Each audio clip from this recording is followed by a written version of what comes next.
नमस्कार, मी जयेंद्र कोचे. L&T कंपनीचं हे प्रोडक्ट आहे वॉटर लेवल युनिट. आता ह्याचं नवीन नाव लॉरिस नोटसन असं आहे. आपल्या घरी नळाला हे बसवता येतं. याला आपण सेन्सरप्रमाणे उपयोग करून घेतला आहे.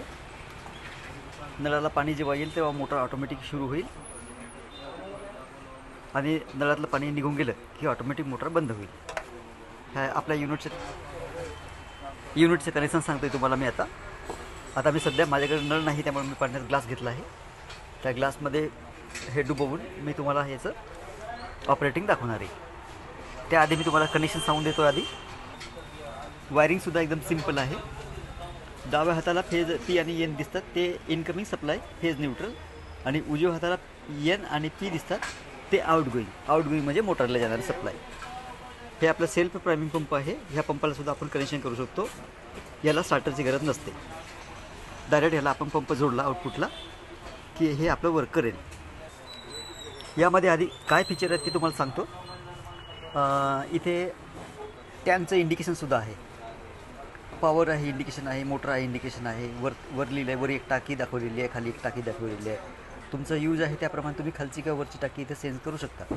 समजा घरी नळाला पाणी आलं की मोटर सुरू व्हावी, तर त्याकरता आपण खालची टाकी आपण सेन्स करू शकतो. खालची टाकी म्हणजे ही. इथलं कनेक्शन बघा. मधलं कनेक्शन आहे सी. राईट हँड साईडचा UL आणि US. त्यामध्ये मी इथून फक्त 2च वायर घेतले आहेत. एकाला शॉर्ट लूप केलेला आहे. लूप केला आहे म्हणजे US आणि UN ह्या दोघांना लूप केला आहे.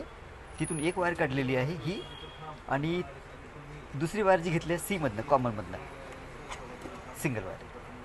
तर ते मिळून हे एक नॉर्मल एक सेन्सर घेतला आहे लोकल कंपनीच्या कुठल्या तरी मार्केटवरनं. आता हे जेव्हा पाण्यात बुडेल तर युनिट सेन्स करेल आणि मोटर ऑटोमॅटिक सुरू होईल. मोटरचे कनेक्शनसुद्धा मी केलेलं आहे. निळ्या रंगाचा आणि ग्रे रंगाचा ही मोटर दिलेली आहे आपण. Self priming motor.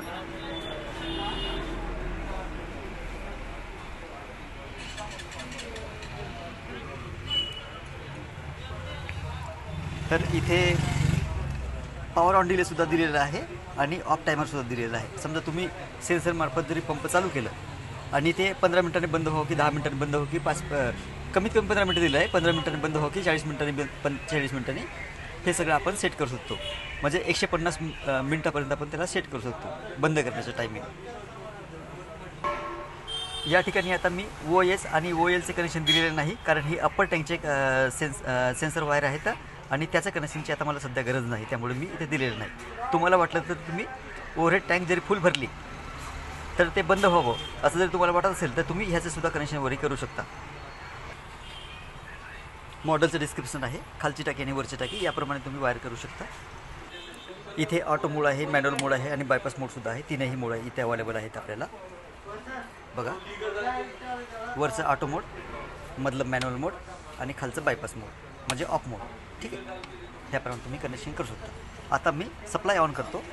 ह्याला कुठलंही इंडिकेशन सध्या दिसत नाही. मी सप्लाय ऑन केल्यानंतर इथे इंडिकेशन यायला लागते.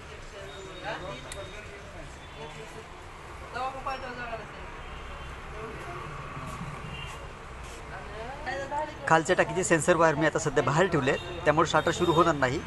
समजा हे सेन्सर मी पाण्यात बुडवले म्हणजे पाईपलाईनमध्ये याची अशी व्यवस्था करावी लागेल आपल्याला की पाणी आलं की हे दोघांना टच व्हावं. आता सपोज मी जरी ह्याला पाण्यात बुडवलं तर युनिटला काय वाटेल की नळाचं पाणी आलेलं आहे, तर मोटर सुरू होऊन जाईल.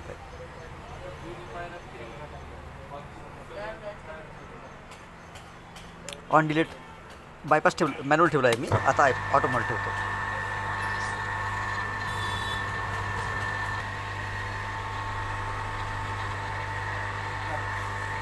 सेन्सरचे वायर पाण्याच्या बाहेर निघाले की ऑटोमॅटिक पंप बंद होतो. याप्रमाणे तुमचं हे युनिट वर्किंग करते. आता मी MC मेन सप्लाय बंद करतो. वायरिंग तर तुम्हाला कळालीच असेल, एकदा परत दाखवून देतो तुम्हाला वायरिंग. आता मी सध्या इथे नळाचं पाणी आलं म्हणजे इथे ड्रेनिंग ॲप्लिकेशन वापरलं आहे, त्यामुळं खालची टाकी वापरली, सेन्स केलेली आहे. इथे वरची टाकी मी इथे सेन्स केलेली नाही आहे. तुम्ही सेन्स करू शकता लागलं तर.